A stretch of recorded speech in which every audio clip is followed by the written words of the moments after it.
Au-dessus des puissances, au-dessus des rois, au-dessus de la nature et de la création,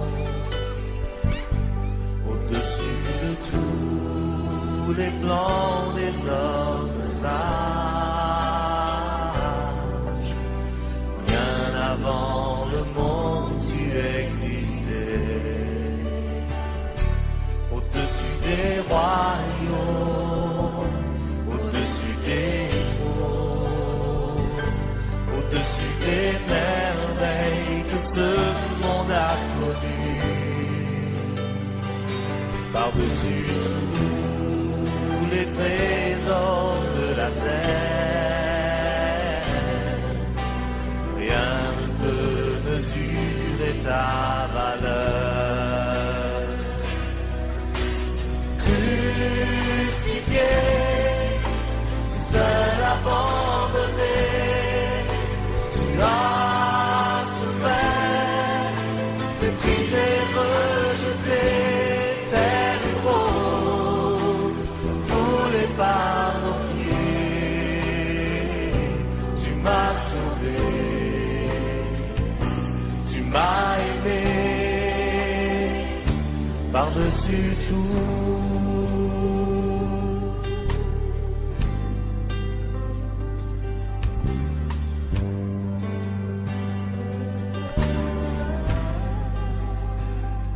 Au-dessus des puissances, au-dessus des rois, au-dessus de la nature et de la création, au-dessus de tous les plans des hommes sages,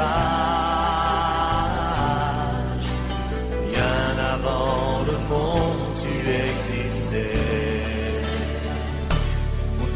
Des royaumes, au-dessus des trônes, au-dessus des merveilles que ce monde a connues, par-dessus tous les trésors de la terre, rien ne peut mesurer ta valeur.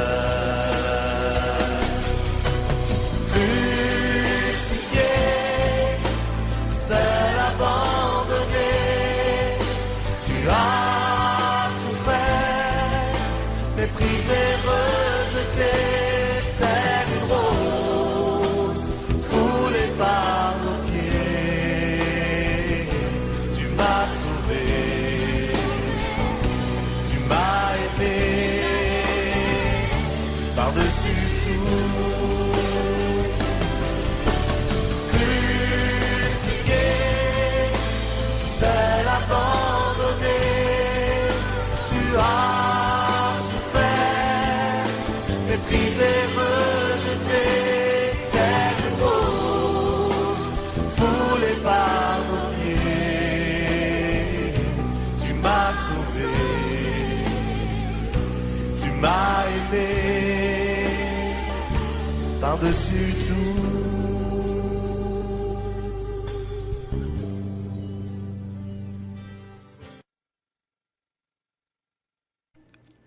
Satan et les démons.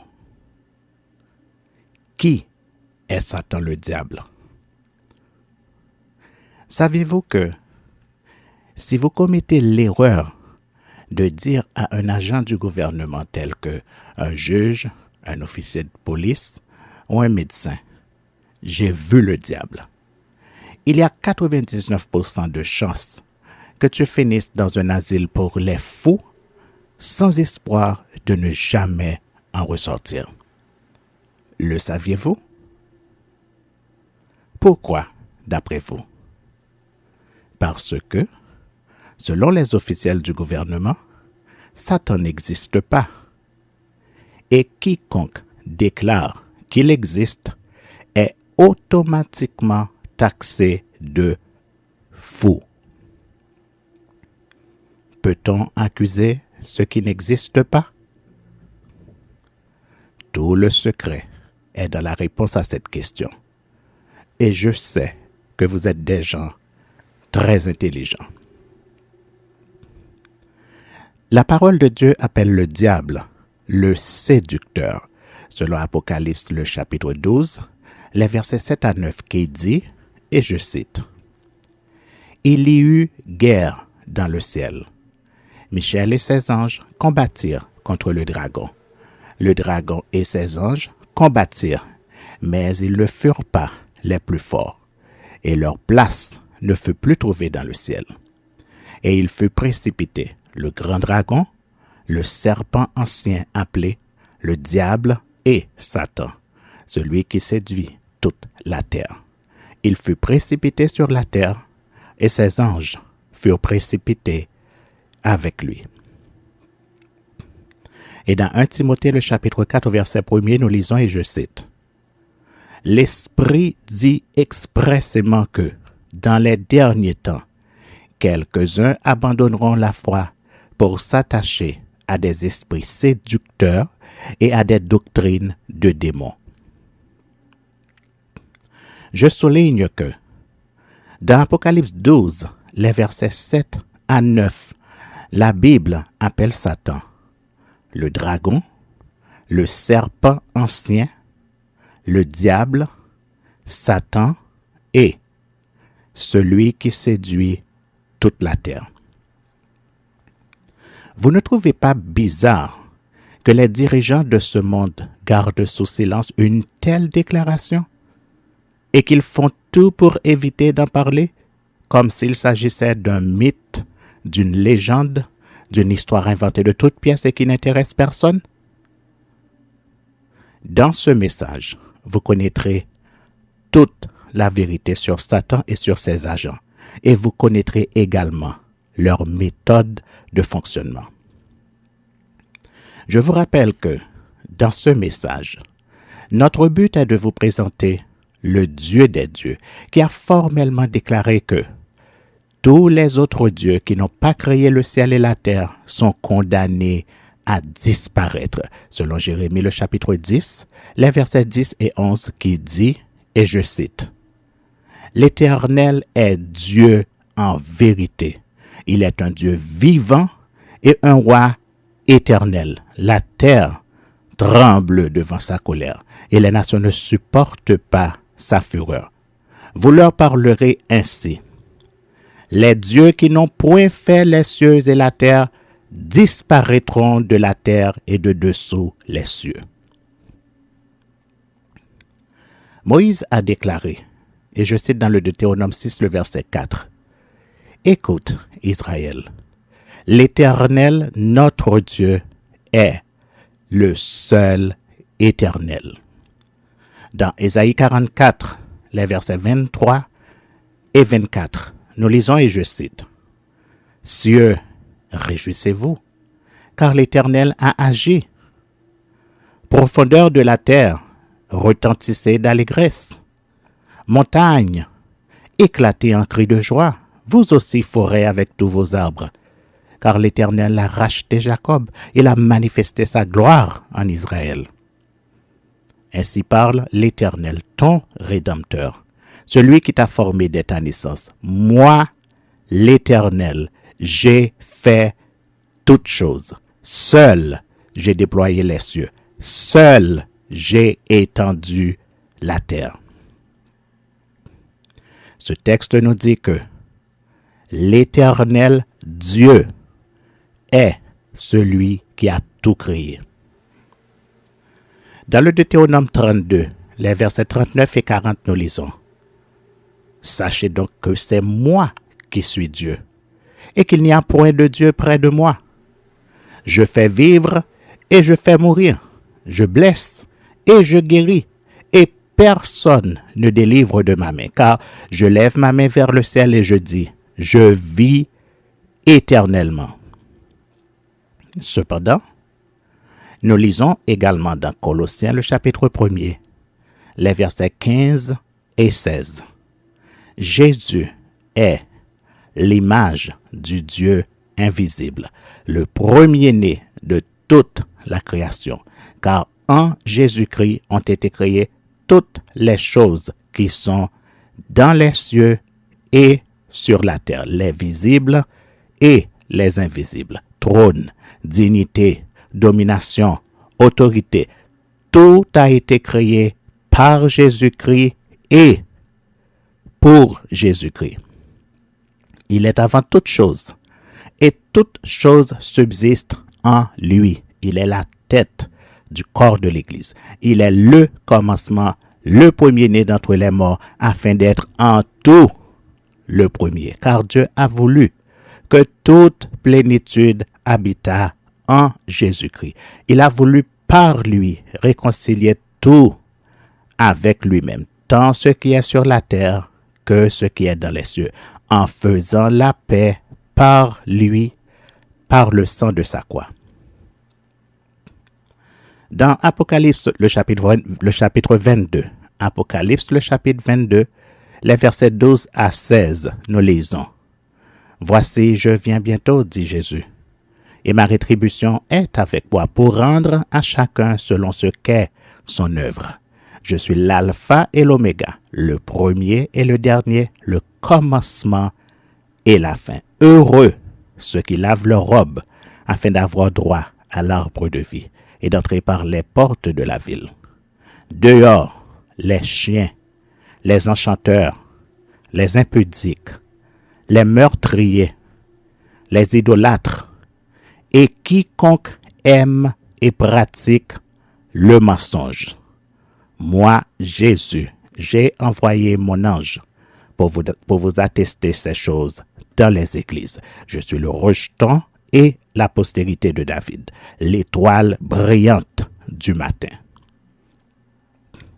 Et dans Apocalypse 1er, le verset 8 et les versets 12 à 18, nous lisons, et je cite, « Je suis l'alpha et l'oméga, dit le Seigneur Dieu, celui qui est, qui était et qui vient, le Tout-Puissant. Je me retournai pour connaître quelle était la voix qui me parlait. Et après m'être retourné, je vis 7 chandeliers d'or, et au milieu des 7 chandeliers, quelqu'un qui ressemblait à un fils d'homme, vêtu d'une longue robe, ayant une ceinture d'or sur la poitrine. Sa tête et ses cheveux étaient blancs, comme de la laine blanche, comme de la neige. Ses yeux étaient comme une flamme de feu.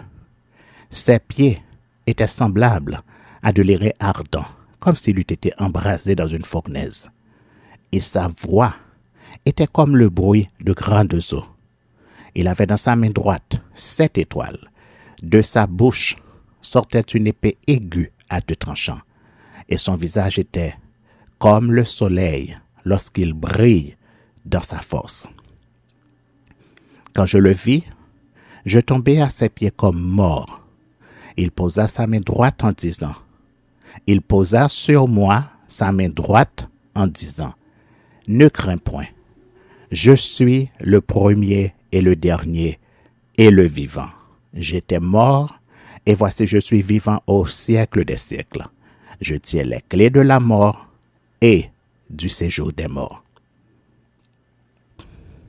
Ainsi, ces textes que nous venons de citer nous présentent Jésus dans toute la plénitude de sa divinité.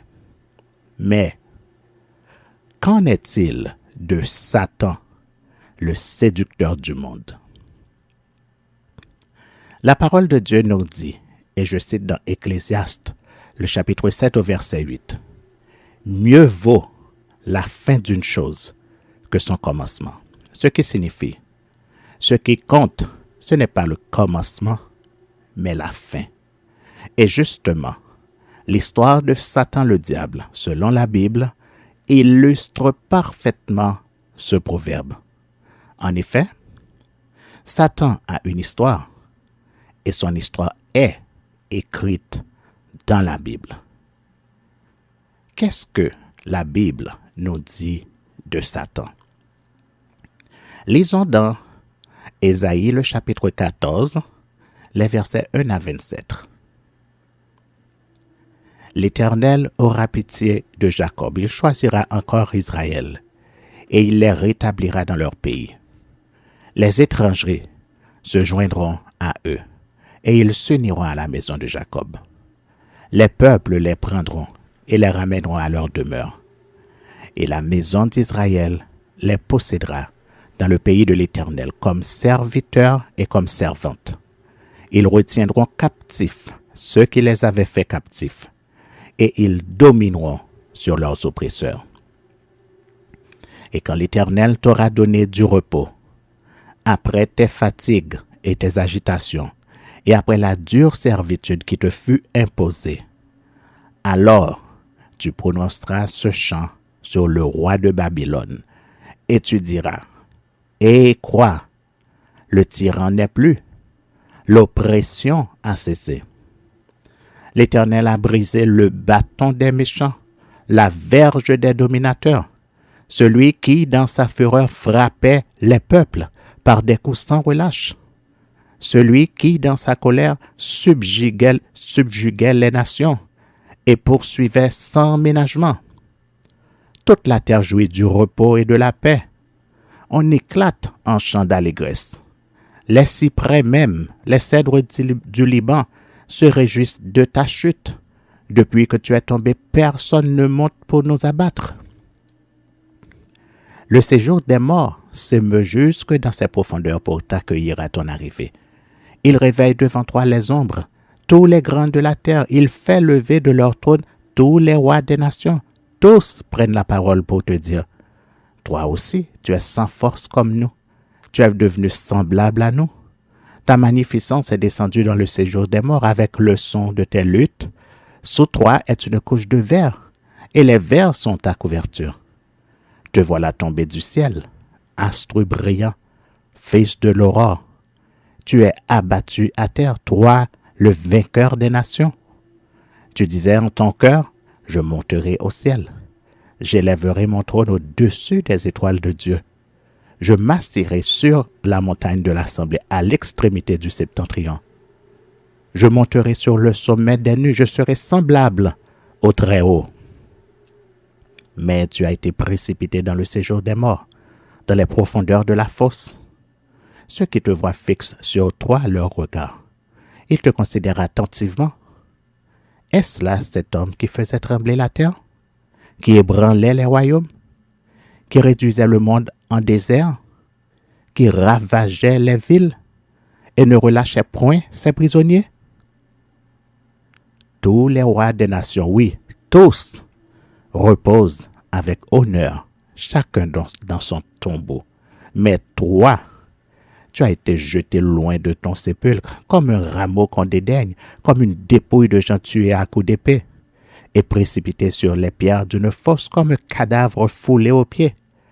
Tu n'es pas réuni à eux dans le sépulcre, car tu as détruit ton pays, tu as fait périr ton peuple. On ne parlera plus jamais de la race des méchants. Préparez le massacre des fils à cause de l'iniquité de leur père, qu'ils ne se relèvent pas pour conquérir la terre et remplir le monde d'ennemis. Je me lèverai contre eux, dit l'Éternel des armées. J'anéantirai le nom et la trace de Babylone, ses descendants et sa postérité, dit l'Éternel. J'en ferai le gîte du hérisson et un marécage, et je la balayerai avec le balai de la destruction, dit l'Éternel des armées. L'Éternel des armées l'a juré en disant, oui, ce que j'ai décidé arrivera, ce que j'ai résolu s'accomplira. Je briserai l'Assyrien dans mon pays, je le foulerai aux pieds sur mes montagnes, et son joug leur sera ôté, et son fardeau sera ôté de leurs épaules. Voilà la résolution prise contre toute la terre. Voilà la main étendue sur toutes les nations. L'Éternel des armées a pris cette résolution. Qui s'y opposera? Sa main est étendue. Qui la détournera? Dans ce texte, comme vous pouvez le constater, les versets 5 à 23 font directement référence à Satan, qui est surnommé astre brillant, fils de l'aurore.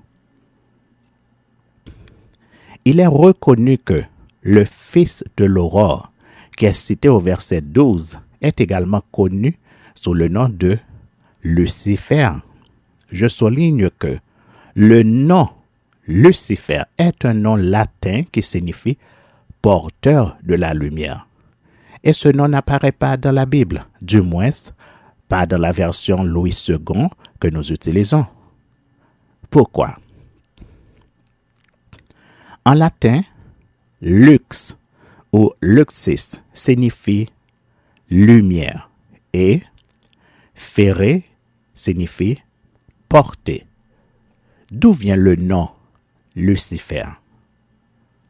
La première version latine de la Bible fut traduite au IIe siècle après Jésus-Christ sous le nom de Vetus Latina ou sous le nom de Vetus Itala. C'est du latin très ancien. Plus tard, au IIIe siècle, en 382 après Jésus-Christ, en l'an 382 après Jésus-Christ, Jérôme de Stridon est commissionné par le pape Damasius I pour écrire une version révisée de la Bible. Et en l'an 405, il a produit la Vulgate. Le pape Damas I, en latin Damasus, et qui vécut de novembre 305 à décembre 384 après Jésus-Christ, fut évêque de Rome d'octobre 366 jusqu'à sa mort. Il a présidé le concile de Rome de 382 qui a déterminé le canon ou la liste officielle des écritures sacrées. Il s'est prononcé contre les hérésies majeures dans l'Église, y compris l'apollinarisme et le macédonisme. Il a encouragé la production de la Bible Vulgate avec son soutien pour Jérôme. Il a aidé à réconcilier les relations entre l'Église de Rome et l'Église d'Antioche. Et il a encouragé la vénération des martyrs. Damasius, qui a été décrit comme le premier pape de la société, est également reconnu comme un saint par l'Église catholique. L'appellation la Vulgate sera connue en 1538 lorsque Erasmus viendra avec une nouvelle édition de la Bible connue sous le nom de Biblia Utriusque Testamenti Juxta Vulgatam Translationem, qui signifie introduction du travail de Jérôme à la Vulgate. Dans la Vulgate de Jérôme, l'expression astre brillant est traduite par étoile du matin, la planète Vénus, le porteur de la lumière, et par Lucifer. Voici la traduction latine de la Vulgate de Ésaïe 14, le verset 12 qui dit: Quomodo sesidisti de caelo Lucifere, qui mane oriabaris, curisti interam qui vulnerabas gentes. Et voici la traduction en français de la Vulgate du même texte, et je cite Ésaïe 14, le verset 12. Comment es-tu tombé du ciel, Lucifer, qui brillait au matin? Comment as-tu été renversé par terre, toi qui blessais les nations? Parce que la Vulgate fait autorité dans l'Église catholique comme étant la seule traduction fiable, elle n'a jamais admis ou reconnu cette erreur de traduction. Et la toute première version anglaise de la Bible, qui est le King James Version, conservera le nom Lucifer parce que leur traduction est basée sur celle de la Vulgate de Jérôme. Évidemment, toutes les traductions qui seront basées sur la Vulgate reprendront le nom de Lucifer. Sachant que la Bible a été écrite en 3 langues. Tout l'Ancien Testament est écrit en hébreu et le Nouveau Testament est écrit en grec. Il y a aussi le livre de la sagesse dans l'Ancien Testament et le livre du Siracide, dont l'original hébreu ne nous est pas parvenu, et en araméen, une partie du livre de Daniel, ainsi que quelques paroles comme Eloi, Eloi, lama sabachthani, que Jésus a dit sur la croix en araméen. Nous pouvons affirmer que le nom Lucifer n'apparaît nulle part dans aucune de ces trois langues. En effet, le texte hébreu dit, et je cite, en français, Ésaïe 14, le verset 12, « Comme tu es tombé du ciel, astre brillant, fils de l'aurore, comme tu as été renversé jusqu'à terre, dompteur des nations. »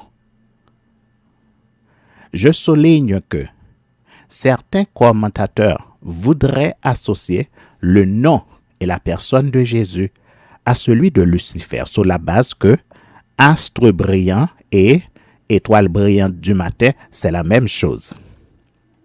La Bible appelle Satan astre brillant, fils de l'aurore, dans Isaïe 14, le verset 12, tandis que Jésus est appelé l'étoile brillante du matin, dans Apocalypse 22, le verset 16. Et pour moi, la différence est clairement établie. D'autant plus qu'il n'y a aucun doute que Satan est associé à l'ange déchu, contrairement à Jésus, qui a hérité d'un nom supérieur à cause de son obéissance, selon Philippiens le chapitre 2, les versets 5 à 10. Ainsi, selon Ésaïe 14, Satan est présenté comme le dominateur des nations qui est déchu de ses fonctions et de ses pouvoirs. L'écrivain John Milton, qui est l'auteur du Paradis perdu, est l'un des premiers qui explique que le nom Lucifer est la manière que les hommes appellent Satan pour expliquer sa structure en tant que domination. John Milton a vécu entre 1608 et 1674. Il est un poète et un pamphlétaire anglais, célèbre pour être en particulier l'auteur de plusieurs poèmes épiques tels que Le Paradis perdu, Le Paradis retrouvé et Samson agoniste, et aussi de sonnets.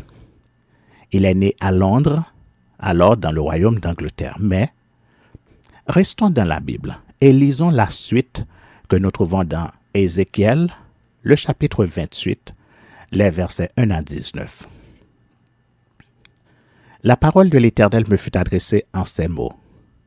Fils de l'homme, dis au prince de Tyr, ainsi parle le Seigneur l'Éternel. Ton cœur s'est élevé et tu as dit, je suis Dieu, je suis assis sur le siège de Dieu au sein des mers.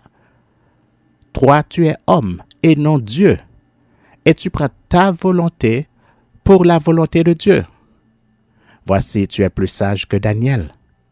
Rien de secret n'est caché pour toi. Par ta sagesse et par ton intelligence, tu t'es acquis des richesses. Tu as amassé de l'or et de l'argent dans tes trésors. Par ta grande sagesse et par ton commerce, tu as accru tes richesses, et par tes richesses, ton cœur s'est élevé. C'est pourquoi ainsi parle le Seigneur l'Éternel. Parce que tu prends ta volonté pour la volonté de Dieu, voici, je ferai venir contre toi des étrangers, les plus violents d'entre les peuples. Ils tireront l'épée contre ton éclatante sagesse, et ils souilleront ta beauté. Ils te précipiteront dans la fosse, et tu mourras comme ceux qui tombent percés de coups, au milieu des mers. En face de ton meurtrier, diras-tu, je suis Dieu? Tu seras homme, et non Dieu, sous la main de celui qui te tuera. Tu mourras de la mort des incirconcis par la main des étrangers, car moi, j'ai parlé, dit le Seigneur, l'Éternel. La parole de l'Éternel me fut adressée en ces mots. Fils de l'homme, prononce une complainte sur le roi de Tyr. Tu lui diras, ainsi parle le Seigneur l'Éternel. Tu mettais le sceau à la perfection. Tu étais plein de sagesse, parfait en beauté. Tu étais en Éden, le jardin de Dieu. Tu étais couvert de toute espèce de pierres précieuses, de sardoine, de topaz, de diamant, de chrysolite, d'onyx, de jaspe, de saphir, d'escarboucle, d'émeraude et d'or. Tes tambourins et tes flûtes étaient à ton service, préparés pour le jour où tu fus créé. Tu étais un chérubin protecteur aux ailes déployées. Je t'avais placé et tu étais sur la sainte montagne de Dieu. Tu marchais au milieu des pierres étincelantes. Tu as été intègre dans tes voies depuis le jour où tu fus créé jusqu'à celui où l'iniquité a été trouvée chez toi. Par la grandeur de ton commerce, tu as été rempli de violence et tu as péché. Je te précipite de la montagne de Dieu et je te fais disparaître, chérubin protecteur, du milieu des pierres étincelantes. Ton cœur s'est élevé à cause de ta beauté. Tu as corrompu ta sagesse par ton éclat. Je te jette par terre, je te livre en spectacle au roi. Par la multitude de tes iniquités, par l'injustice de ton commerce, tu as profané tes sanctuaires. Je fais sortir du milieu de toi un feu qui te dévore. Je te réduis en cendres sur la terre aux yeux de tous ceux qui te regardent. Tous ceux qui te connaissent parmi les peuples sont dans la stupeur à cause de toi. Tu es réduit au néant, tu ne seras plus à jamais. Dans Apocalypse, le chapitre 12, les versets 1 à 17, nous lisons, et je cite, « Un grand signe parut dans le ciel, une femme enveloppée du soleil, la lune sous ses pieds et une couronne de 12 étoiles sur sa tête. Elle était enceinte et elle criait, étant en travail et dans les douleurs de l'enfantement. Un autre signe parut encore dans le ciel, et voici, c'était un grand dragon rouge, ayant 7 têtes et 10 cornes, et sur ses têtes, 7 diadèmes. Sa queue entraînait le tiers des étoiles du ciel et les jetait sur la tête, sur la terre. Le dragon se tint debout devant la femme qui allait enfanter, afin de dévorer son enfant lorsqu'elle aurait enfanté. Elle enfanta un fils qui doit paître toutes les nations avec une verge de fer. Et son enfant fut enlevé vers Dieu et vers son trône. Et la femme s'enfuit dans le désert où elle avait un lieu préparé par Dieu, afin qu'elle y fût nourrie pendant 1260 jours. Et il y eut guerre dans le ciel. Michel et ses anges combattirent contre le dragon. Et le dragon et ses anges combattirent, mais ils ne furent pas les plus forts, et leur place ne fut plus trouvée dans le ciel. Et il fut précipité, le grand dragon, le serpent ancien, appelé le diable et Satan, celui qui séduit toute la terre. Et il fut précipité sur la terre, et ses anges furent précipités avec lui. Et j'entendis dans le ciel une voix forte qui disait, « Maintenant le salut est arrivé, et la puissance et le règne de notre Dieu et l'autorité de son Christ, car il a été précipité, l'accusateur de nos frères, celui qui les accusait devant notre Dieu jour et nuit. Ils l'ont vaincu à cause du sang de l'agneau et à cause de la parole de leur témoignage. Et ils n'ont pas aimé leur vie jusqu'à craindre la mort. C'est pourquoi, réjouissez-vous, cieux, et vous qui habitez dans les cieux. Malheur à la terre et à la mer, car le diable est descendu vers vous, animé d'une grande colère, sachant qu'il a peu de temps. » Quand le dragon vit qu'il avait été précipité sur la terre, il poursuivit la femme qui avait enfanté l'enfant mâle. Et les 2 ailes du grand aigle furent données à la femme afin qu'elle s'envolât au désert vers son lieu, où elle est nourrie un temps, des temps et la moitié d'un temps, loin de la face du serpent. Et de sa bouche, le serpent lança de l'eau comme un fleuve derrière la femme, afin de l'entraîner par le fleuve. Et la terre secourut la femme, et la terre ouvrit sa bouche et engloutit le fleuve que le dragon avait lancé de sa bouche. Et le dragon fut irrité contre la femme, et il s'en alla faire la guerre au reste de sa postérité, à ceux qui gardent les commandements de Dieu et qui ont le témoignage de Jésus, et il se tint sur le sable de la mer. Ainsi, selon Ésaïe, le chapitre 14, Ézéchiel, le chapitre 28 et Apocalypse, le chapitre 12, il n'y a aucun doute que Satan existe bel et bien et qu'il n'est ni un mythe ni une légende et il n'est pas non plus le fruit de notre imagination. Voici en résumé comment la Bible nous décrit Satan le diable dans Ésaïe 14, Ézéchiel 28 et Apocalypse 12. Selon ces textes, Satan est connu sous plusieurs noms qui sont des surnoms. L'ex-chérubin protecteur, le serpent ancien, le serpent, le dragon rouge, le grand dragon, le prince de Tyr, le roi de Tyr, le diable, Satan, l'accusateur de nos frères, celui qui séduit toute la terre, astre brillant, fils de l'aurore, le roi de Babylone, le tyran, l'oppresseur, le méchant, le dominateur, le furieux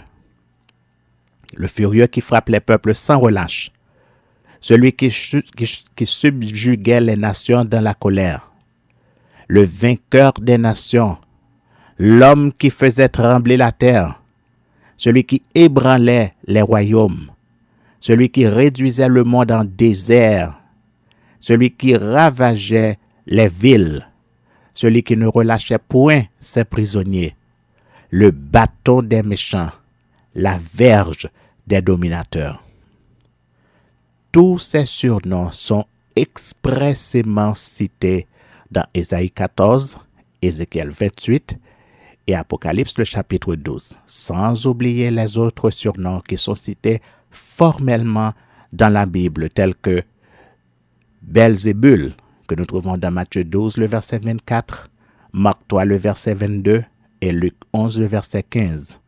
Le prince des démons, que nous trouvons dans Matthieu 9, le verset 34, 12, le verset 24, Marc le chapitre 3, le verset 22 et Luc le chapitre 11, le verset 15.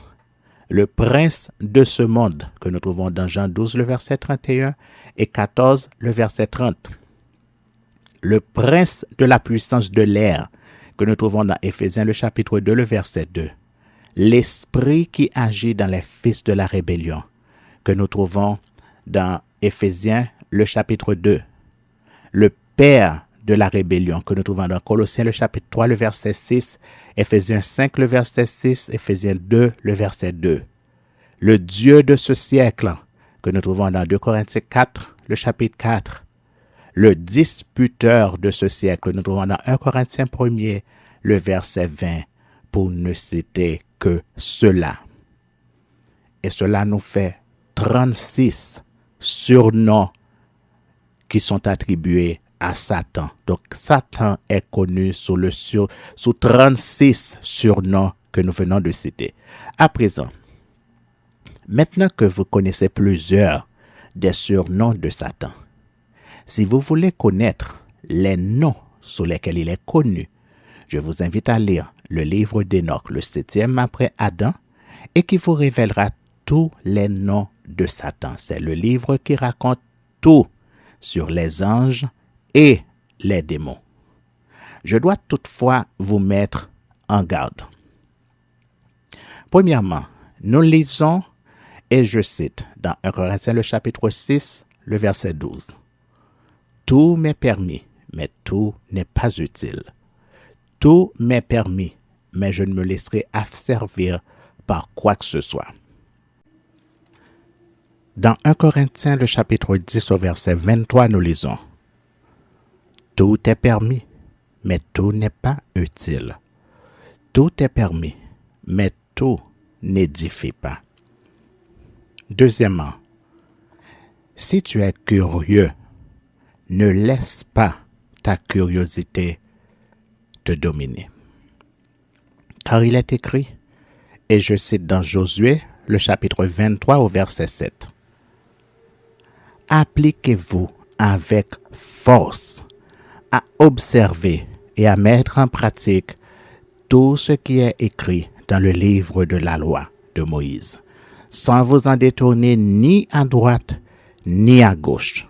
Ne vous mêlez point avec ces nations qui sont restées parmi vous. Ne prononcez point le nom de leur Dieu et ne l'employez point en jurant. Ne les servez point et ne vous prosternez point devant eux, mais attachez-vous à l'Éternel, votre Dieu, comme vous l'avez fait jusqu'à ce jour.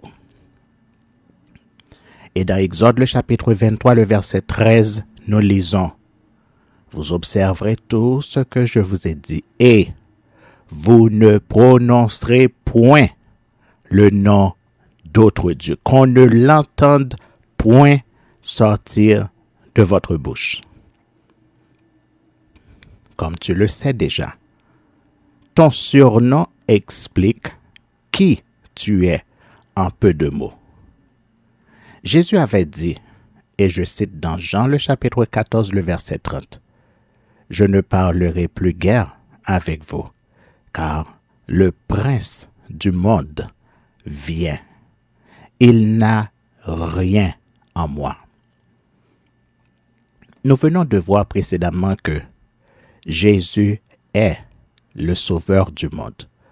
Or, Jésus nous dit que le prince du monde n'a rien de lui, ce qui signifie que Satan est le destructeur du monde. Il est celui qui apporte la mort. En effet, Jésus avait dit dans Jean le chapitre 10, les versets 7 à 11. Jésus leur dit encore: en vérité, je vous le dis, je suis la porte des brebis.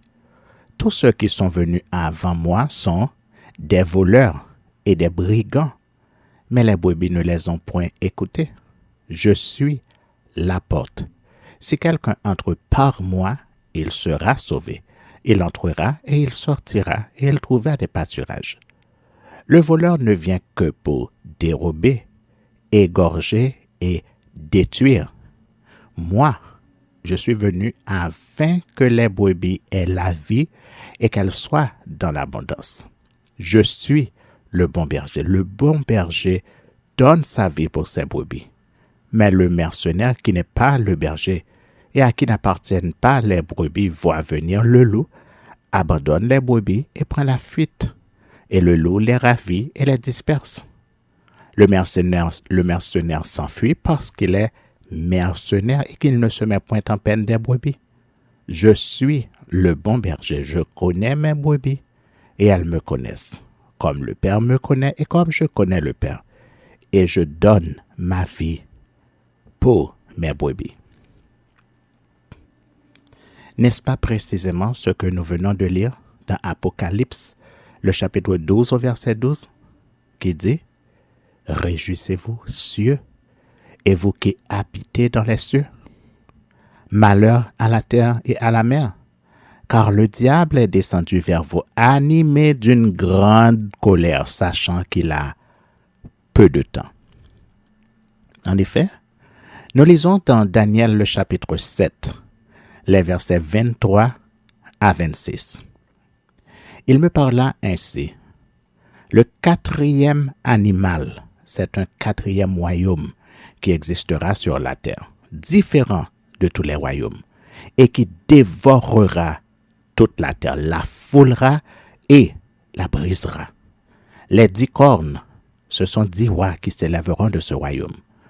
Un autre s'élèvera après eux. Il sera différent des premiers et il abaissera 3 rois. Il prononcera des paroles contre le Très-Haut. Il opprimera les saints du Très-Haut et il espérera changer les temps et la loi. Et les saints seront livrés entre ses mains pendant un temps, des temps et la moitié d'un temps. Puis viendra le jugement et on lui ôtera sa domination qui sera détruite et anéantie pour jamais. Dans Daniel, le chapitre 12, les versets 5 à 10, nous lisons. Et moi, Daniel, je regardais et voici, deux autres hommes se tenaient debout, l'un en deçà du bord du fleuve et l'autre au-delà du bord du fleuve. L'un d'eux dit à l'homme vêtu de lin qui se tenait au-dessus des eaux du fleuve, « Quand sera la fin de ces prodiges? » Et j'ai entendu l'homme vêtu de lin qui se tenait au-dessus des eaux du fleuve. Il se leva vers les cieux. Il leva vers les cieux sa main droite et sa main gauche.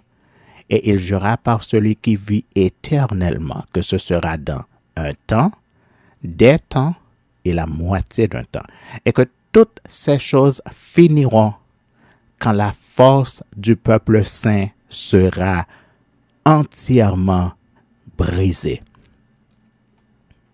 J'entendis, mais je ne compris pas, et je dis, « Mon Seigneur, quelle sera l'issue de ces choses? » Il répondit, « Va, Daniel, car ces paroles seront tenues secrètes et scellées jusqu'au temps de la fin.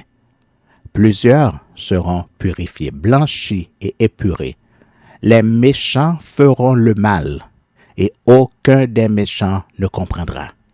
Mais ceux qui auront de l'intelligence comprendront. » Qu'est-ce que nous avons appris de Satan? Selon Isaïe 14, Ézéchiel 28 et Apocalypse 12.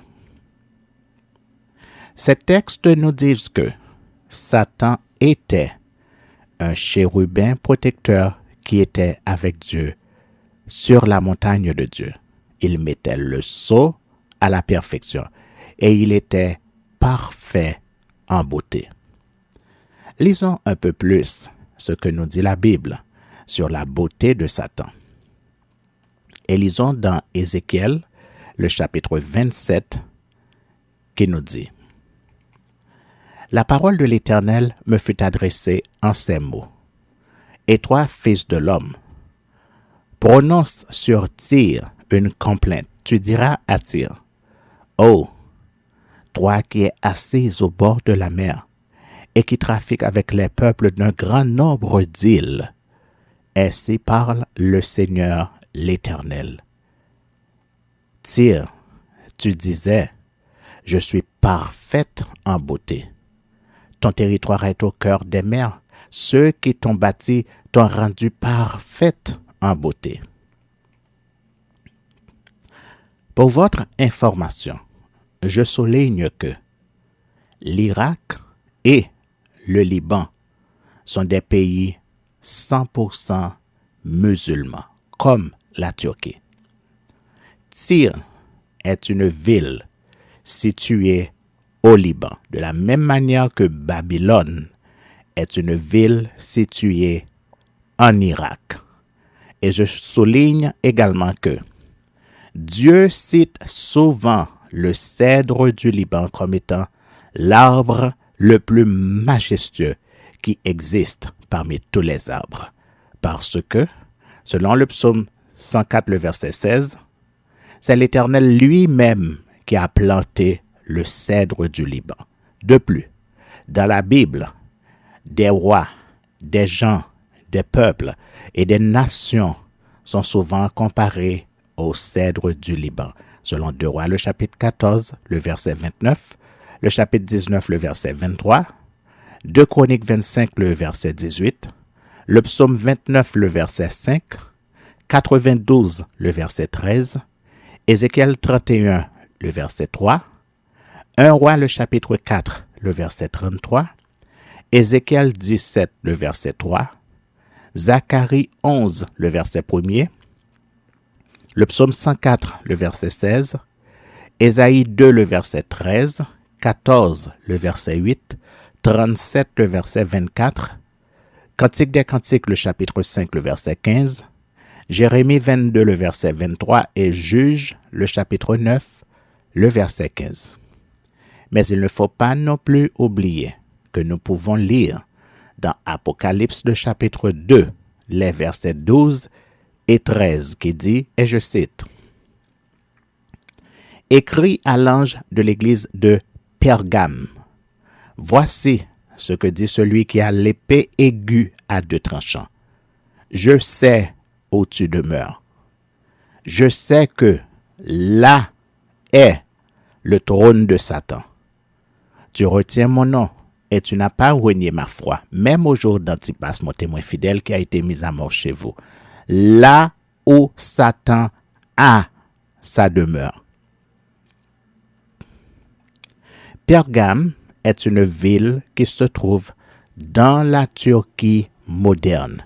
Pergame s'appelle à présent Bergama et il se trouve parmi les ruines de l'antique cité découverte lors de fouilles organisées par le gouvernement allemand de 1879 à 1886. On peut voir la base de l'hôtel de Zeus, un amphithéâtre, l'agora, un gymnase et plusieurs temples. Pergame aujourd'hui, Bergama, est situé dans le nord-ouest de la Turquie, pas loin de la mer Égée, à 110 km d'Izmir. Ce n'est donc pas un hasard si le cœur de l'islam se trouve en Turquie.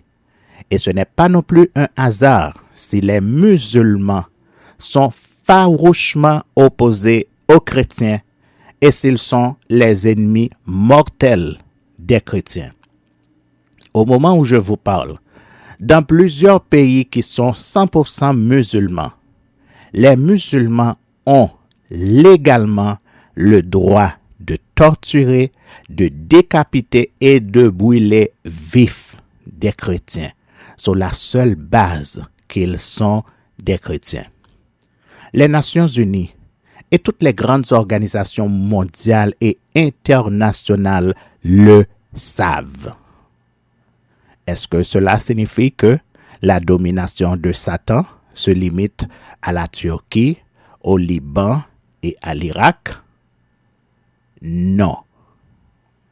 Jésus appelle Satan le prince de ce monde, le Dieu de ce siècle et l'esprit qui agit dans les fils de la rébellion. Et dans Apocalypse chapitre 13, au verset 1 à 8, nous lisons, et je cite, « Puis je vis monter de la mer une bête qui avait 10 cornes et 7 têtes, et sur ses cornes 10 diadèmes, et sur ses têtes des noms de blasphème. La bête que je vis était semblable à un léopard.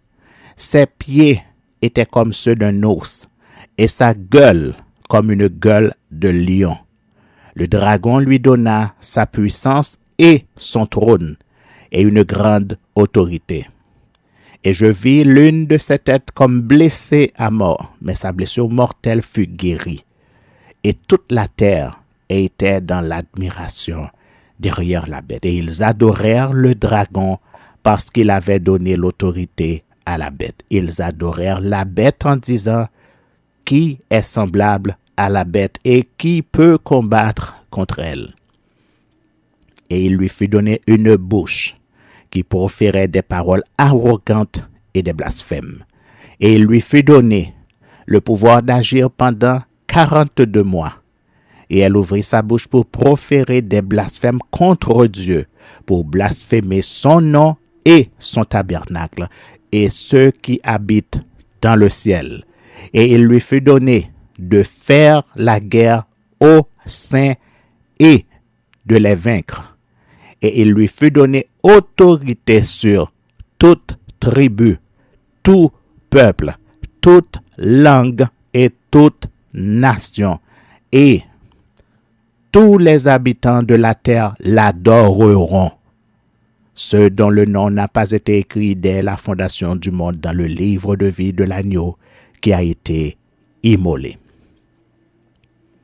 Et je souligne que ce texte est l'accomplissement d'une ancienne prophétie que nous lisons dans Daniel, le chapitre 11, les versets 36 à 39 qui dit, et je cite, « Le roi fera ce qu'il voudra, il s'élèvera, il se glorifiera au-dessus de tous les dieux, et il dira des choses incroyables contre le Dieu des dieux, Il prospérera jusqu'à ce que la colère soit consumée, car ce qui est arrêté s'accomplira.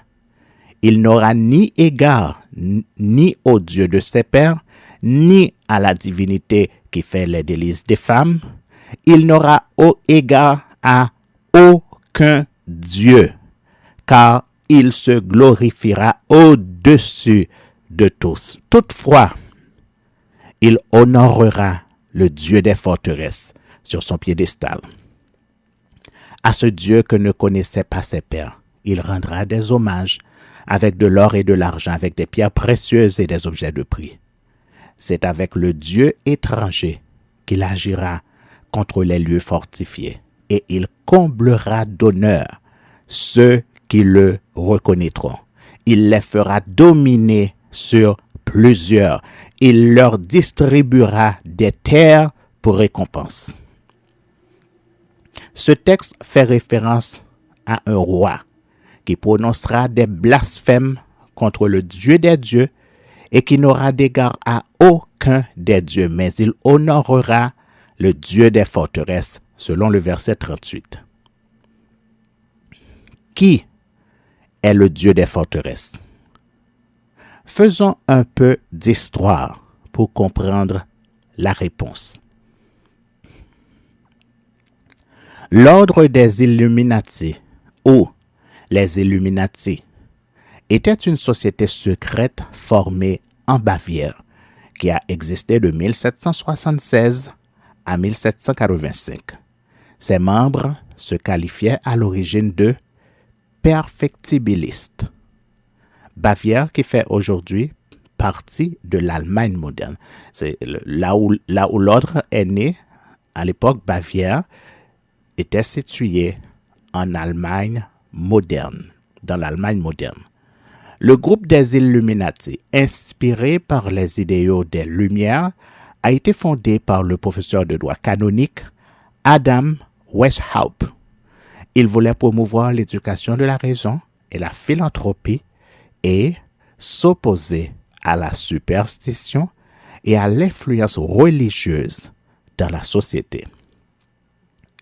Weishaupt cherchait à changer la façon dont les États étaient gérés en Europe en supprimant l'influence de la religion sur le gouvernement et en donnant au peuple une nouvelle source de lumière. On pense que la première réunion des Illuminati bavarois a eu lieu dans une forêt près d'Ingolstadt le 1er mai 1776. Là, 5 hommes ont établi les règles qui allaient régir l'ordre secret. Au fil du temps, les objectifs du groupe se sont concentrés sur l'influence des décisions politiques et la perturbation des institutions telles que la monarchie et l'Église. Certains membres des Illuminati ont rejoint les francs-maçons pour recruter de nouveaux membres. Un oiseau, connu sous le nom de hibou de Minerve, a fini par devenir le principal symbole du groupe. Minerve est l'ancienne déesse romaine de la sagesse.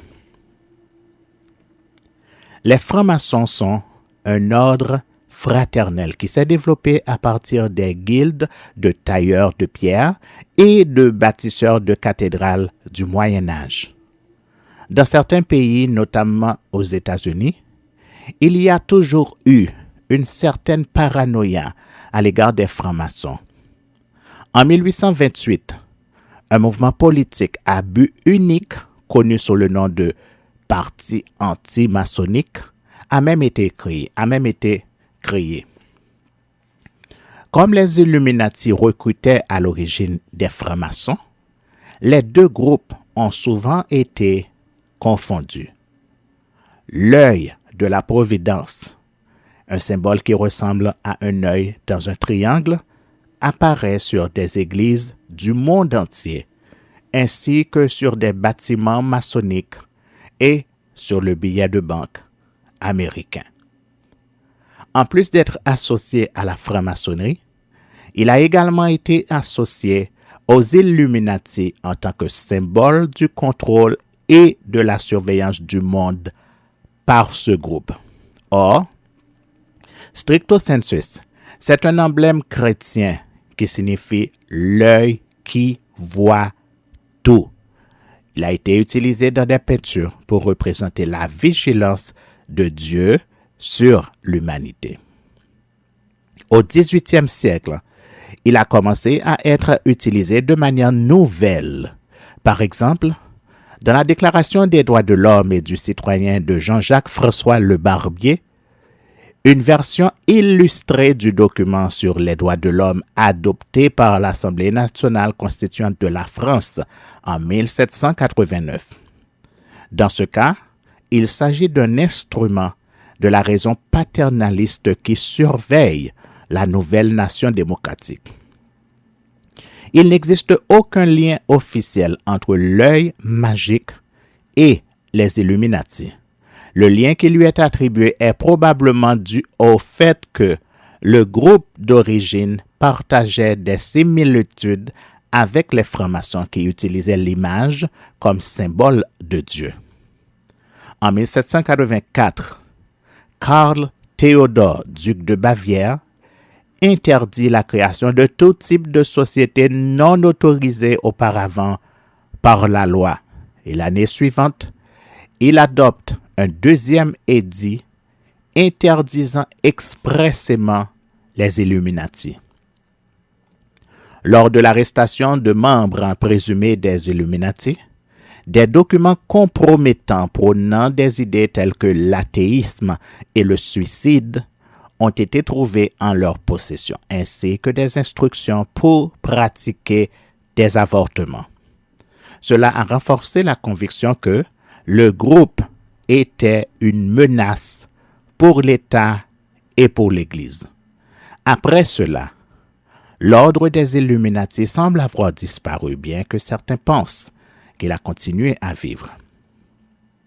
Dès leur dissolution, les théories de la conspiration sur les Illuminati ont commencé à se répandre.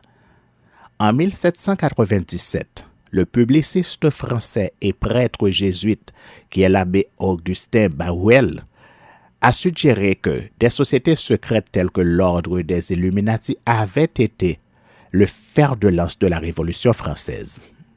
L'année suivante, le premier président des États-Unis, George Washington, a écrit une lettre disant qu'il pensait que la menace des Illuminati avait été écartée, ajoutant ainsi de l'eau au moulin de l'idée que l'ordre existait toujours. Plus tard, des livres et des sermons condamnant le groupe ont été publiés. Et le troisième président des États-Unis, Thomas Jefferson, a été faussement accusé d'en être membre. L'idée des Illuminati dominant le monde n'a jamais vraiment disparu et s'insinue toujours dans la culture populaire. En 1963, un texte intitulé Principia Discordia a été publié, promouvant un système de croyances alternatif connu sous le nom de discordianisme, appelant à l'anarchisme et à la désobéissance civile en perpétrant des canulars. Ces adeptes comprenaient l'écrivain Robert Anton Wilson. Certains adeptes du discordianisme ont envoyé de fausses lettres à des magazines affirmant que des événements comme l'assassinat du président américain John Fitzgerald Kennedy étaient l'œuvre des Illuminati. Wilson a ensuite publié un livre avec Robert Sheehan, The Illuminatus Trilogy, qui est devenu un succès et a inspiré un nouveau genre de fiction conspirationniste, notamment le roman et le film qui a suivi de Dan Brown, Angels and Demons. Les Illuminati étaient également liés au satanisme et à d'autres idéaux qui étaient très éloignés de ceux associés au groupe bavarois d'origine du XVIIIe siècle. Pour votre information, nous avons puisé ces informations au www.djs.org.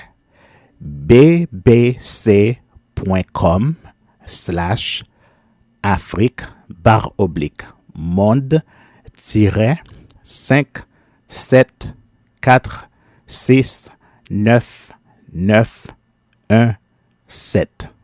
C'est un article en date du 15 juin 2021 de Emma Slattery Williams intitulé Les Illuminati en 12 questions de BBC History Revealed. Comme vous l'avez vu et compris, Illuminati et francs-maçons ont pour objectifs principaux de contrôler le monde, de diriger le monde et de dominer sur le monde. Il n'y a aucun doute qu'au début, les francs-maçons étaient des bâtisseurs, des constructeurs. En particulier, ils bâtissaient des cathédrales.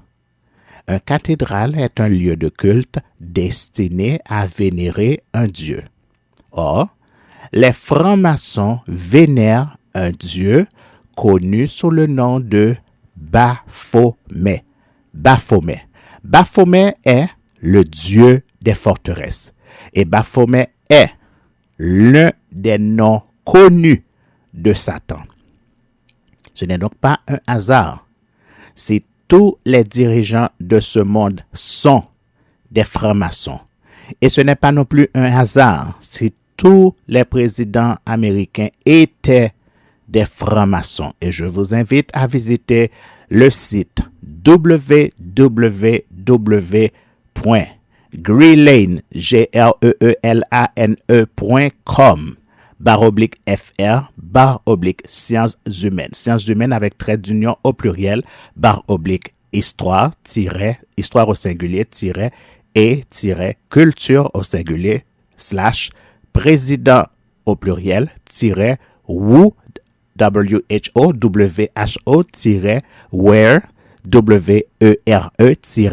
Masons maçon 4058555 /. Pour voir la liste des présidents. Si vous allez sur ce site, vous allez voir la liste des présidents américains francs-maçons depuis George Washington, le premier président américain, jusqu'à Donald Trump. Et cela explique pourquoi le gouvernement américain impose sa volonté au reste du monde. Nous disions que, selon Ésaïe 14, selon Ézéchiel 28 et selon Apocalypse 12, nous avons appris que la sagesse de Satan est plus grande que celle de Daniel, c'est-à-dire supérieure à la sagesse de Daniel. Qu'est-ce que cela veut dire? Si Daniel était capable de raconter au roi le rêve qu'il a eu avant de lui donner l'explication du rêve, selon Daniel le chapitre 2, cela signifie que Satan peut provoquer des rêves, des songes et des visions qui ne viennent pas de Dieu. Exactement comme les 400 prophètes d'Akab qui avaient prophétisé au roi qu'il reviendrait victorieux de la guerre, tandis que Dieu voulait qu'il meure. En effet, selon 1 Roi, le chapitre 22, c'est la référence, tous ces 400 prophètes, sans exception, avaient prophétisé la victoire du roi, tandis que le prophète Michée fut le seul qui prophétisa la mort du roi. Non seulement il prophétisa la mort du roi d'Israël, mais il annonça avec la précision d'une horloge comment le roi sera mort. Si j'apporte cette précision sur Satan, c'est pour déclarer au nom de Jésus et au nom de la parole de Dieu que tous ceux et celles qui annoncent des jours heureux dans un futur relativement proche sont tous des faux prophètes, tous sans exception, hommes ou femmes. Dans mon message intitulé « L'apostasie de notre monde », j'ai expliqué pourquoi la fin du monde a commencé avec le retour d'exil d'Israël en Terre Sainte en 1948, suivi de la proclamation de l'État d'Israël le 14 mai 1948. Dans ce message, intitulé « L'apostasie de notre monde », j'ai précisé que le monde a connu 2 guerres mondiales, conformément à Matthieu le chapitre 24, les versets 6 et 7. Les faux prophètes sont là depuis très longtemps, selon Matthieu le chapitre 24, les versets 11 et 24. Depuis que les sœurs, les chrétiennes, ont remplacé le voile par le pantalon dans les églises, le refroidissement de la foi est devenu palpable, selon Matthieu le chapitre 24, le verset 12. L'homosexualité est rentrée dans l'Église et beaucoup de pasteurs sont des homosexuels patentés, selon Matthieu le chapitre 24, le verset 15. Conformément à la prophétie que nous trouvons dans Matthieu le chapitre 24, le verset 15. Grâce à l'Internet, l'Évangile est prêché dans le monde entier, conformément à la prophétie de Matthieu 24, verset 14. Et tout le monde peut l'écouter dans sa langue maternelle avec la traduction Google. On a vu l'abomination établie en lieu saint, c'est-à-dire là où elle ne doit pas être. D'après Matthieu le chapitre 24, le verset 15 et Marc le chapitre 13, le verset 14. En Chine, il y a une nouvelle secte qui s'appelle l'éclair de l'Orient et qui prêche que Jésus-Christ est déjà revenu, conformément à la prophétie de Jésus, citée dans Matthieu le chapitre 24, les versets 26 à 30. Les témoins de Jéhovah ont annoncé 2 fois une date de retour de Jésus-Christ, contrairement à ce qui est écrit dans Matthieu le chapitre 24, le verset 36. Partout sur cette planète, les nations sont dans une concurrence sur qui construira le plus grand pont du monde, la plus grande autoroute du monde, le véhicule le plus rapide du monde, le robot le plus intelligent du monde. Qui sera le premier à conquérir une nouvelle planète habitable? Qui sera la première nation à imposer sa volonté à toutes les autres en suivant le modèle de l'impérialisme américain qui est en décadence? Et pour ce qui est des moins forts, tout le monde court après un diplôme, un emploi, un mariage, une maison, des plaisirs et je ne sais quoi d'autre. Et personne ne veut se rappeler que Jésus viendra à l'heure où personne ne le penserait. Parce que ce qui arriva du temps de Noé doit encore se reproduire, selon Matthieu le chapitre 24, les versets 37 à 51. Avec cette précision que, selon Jésus, il arrivera pire que le déluge qui avait détruit tout ce qui avait en lui le souffle de vie sur la terre. Selon Genèse le chapitre 7, le verset 22. Selon Matthieu le chapitre 24, le verset 31. Et selon Marc le chapitre 13, le verset 19. 99% des prophéties annoncées par Jésus dans Matthieu le chapitre 24 sont déjà accomplies. Il reste 3 prophéties qui sont sur le point d'être accomplies. Première prophétie, la force du peuple saint, c'est-à-dire l'Église en tant que valeur spirituelle et religieuse, sera complètement brisée, selon Daniel le chapitre 12, le verset 7. Et c'est en prévision de cette prophétie que Jésus a formellement déclaré, et je cite, dans Luc le chapitre 18, le verset 8. Quand le Fils de l'homme viendra, trouvera-t-il la foi sur la terre? En effet, Jésus avait dit, et je cite dans Jean le chapitre 4, les versets 23 et 24, « L'heure vient, et elle est déjà venue, où les vrais adorateurs adoreront le Père en esprit et en vérité, car ce sont là les adorateurs que le Père demande. Dieu est esprit et il faut que ceux qui l'adorent l'adorent en esprit et en vérité. Aujourd'hui, beaucoup d'églises adorent sur Zoom via l'Internet et ils veulent oublier que Zoom et Internet ne viennent pas de Dieu. À tout moment, ils peuvent enlever ce qui leur appartient de plein droit. Le coronavirus est un signe que l'Église est sur le point de disparaître parce qu'elle a failli à sa mission qui est de guérir toutes les maladies selon Luc 9, le verset 1er et le psaume 103, le verset 3. Et elle a failli à sa mission de marcher sur toute la puissance des démons en sachant que rien ne pourra nuire à l'Église de Jésus-Christ selon Luc le chapitre 10, le verset 19.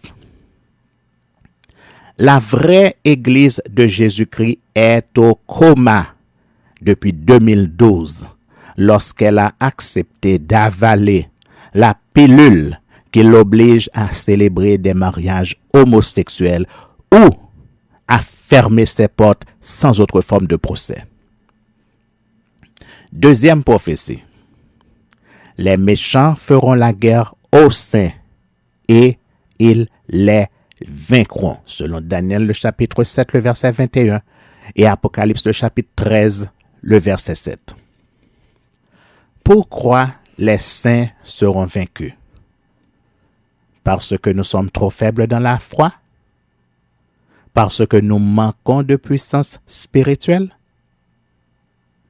Non, ce n'est pas la raison.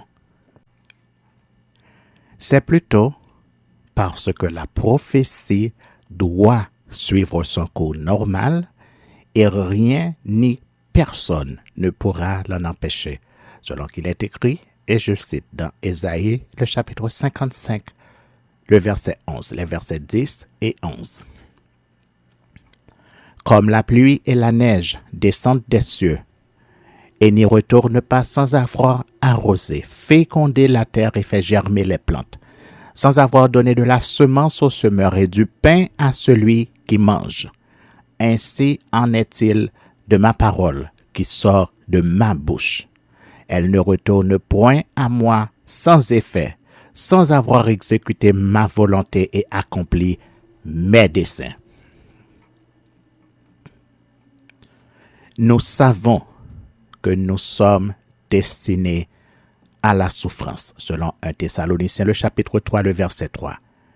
Nous sommes destinés aux persécutions, selon 2 Timothée, le chapitre 3, le verset 12.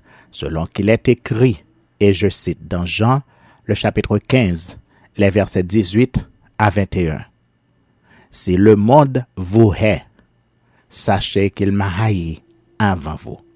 Si vous étiez du monde, le monde aimerait ce qui est à lui.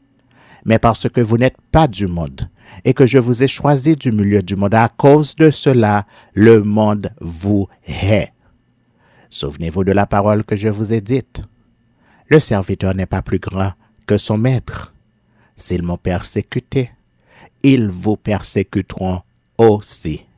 S'ils ont gardé ma parole, ils garderont aussi la vôtre. Mais ils vous feront toutes ces choses à cause de mon nom, parce qu'ils ne connaissent pas celui qui m'a envoyé. Et dans Matthieu le chapitre 5, les versets 10 et 11, nous lisons: Heureux ceux qui sont persécutés pour la justice, car le royaume des cieux est à eux. Heureux serez-vous lorsqu'on vous outragera, qu'on vous persécutera, et qu'on dira faussement de vous toutes sortes de mal à cause de moi. Réjouissez-vous et soyez dans l'allégresse parce que votre récompense sera grande dans les cieux, car c'est ainsi qu'on a persécuté les prophètes qui ont été avant vous. De plus, l'apôtre Paul nous l'a dit clairement et sans détour dans 1 Thessaloniciens, le chapitre 3, les versets 2 à 4, qui dit, et je cite, « Nous envoyâmes Timothée, notre frère, ministre de Dieu dans l'évangile de Christ, pour vous affermir et vous exhorter au sujet de votre foi, afin que, personne ne fut ébranlé au milieu des tribulations présentes. Car vous savez vous-même que nous sommes destinés à cela. Et lorsque nous étions auprès de vous, nous vous annoncions d'avance que nous serions exposés à des tribulations comme cela est arrivé et comme vous le savez.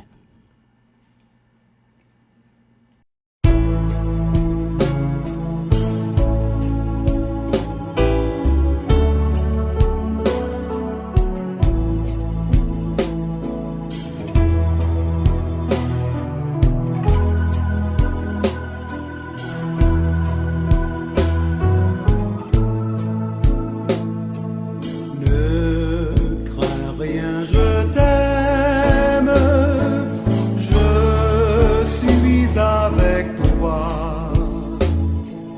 Promesse suprême qui soutient ma foi.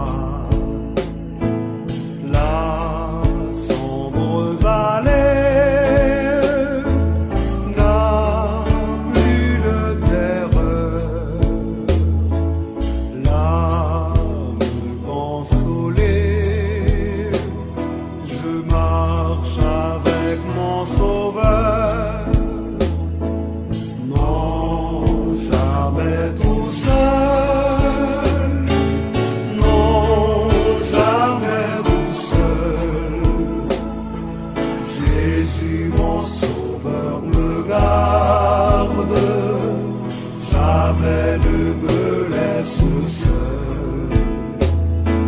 Non, jamais tout seul.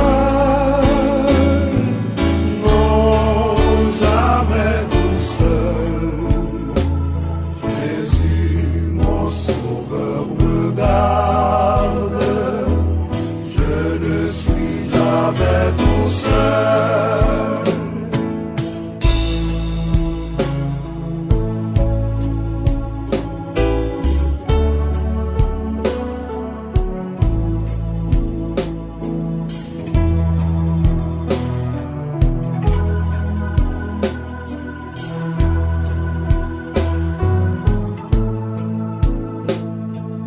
L'aube matinière ne lui qu'au beau jour.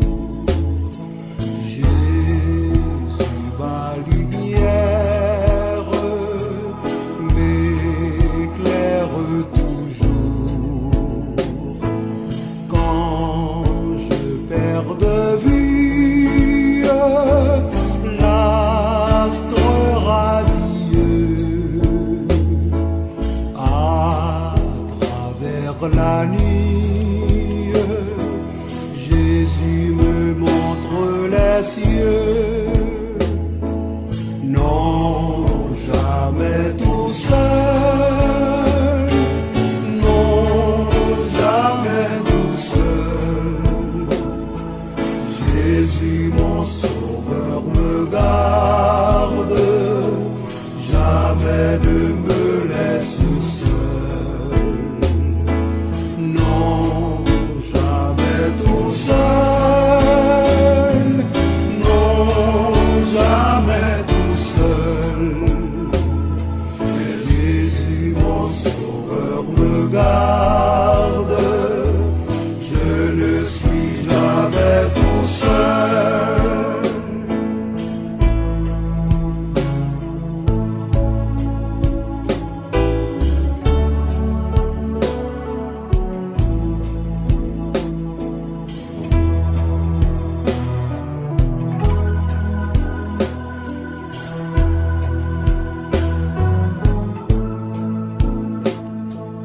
Les dangers accourent, subtils, inconnus. De près ils m'entourent, plus près Jésus, qui dans le voyage me redit c'est moi.